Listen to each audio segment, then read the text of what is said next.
Again, Merton, pray for your own discovery. There exists some point at which I can meet God in a real and experimental contact with his infinite actuality.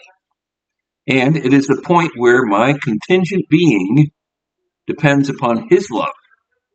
Within myself is a metaphorical apex of existence at which I am held in being by my Creator. God utters me like a word containing a thought of himself. A word will never be able to comprehend the voice that utters it. The voice is always more. But if I am true to the concept that God utters in me, if I am true to the thought of him I was meant to embody, I shall be fully or full of his actuality and find him everywhere in myself and find myself nowhere. I shall be lost in him. What a desire I have for this. What one of you can enter into himself and find the God who utters him. If, like the mystics of the Orient, you succeed in emptying your mind of every thought and every desire, you may intend withdraw into the center of yourself and concentrate everything within you upon the imaginary point where your life springs out of God. Yet you will not find God. You will find nothing. No natural exercise can bring you into vital contact with God, him, unless he utters himself in you, speaks his own name in the center of your soul. You will no more know him than a stone knows the ground upon which it rests in inertia. Our discovery of God is, in a way, God's discovery of us. We cannot go to heaven and find him because we have no way of knowing where heaven is or what it is.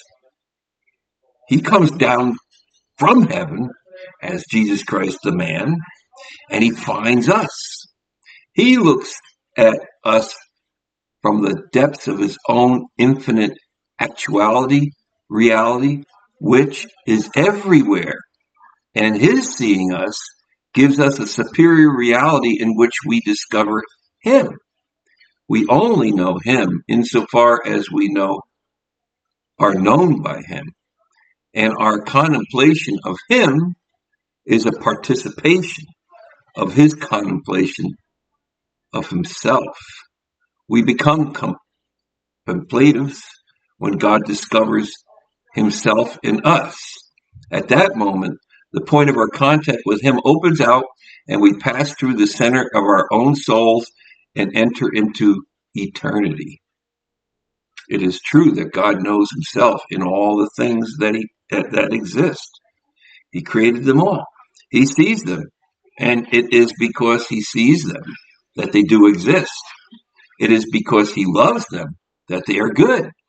His love in them is their intrinsic goodness. The value he sees in them is their value. Insofar as he sees and loves them, all things reflect him.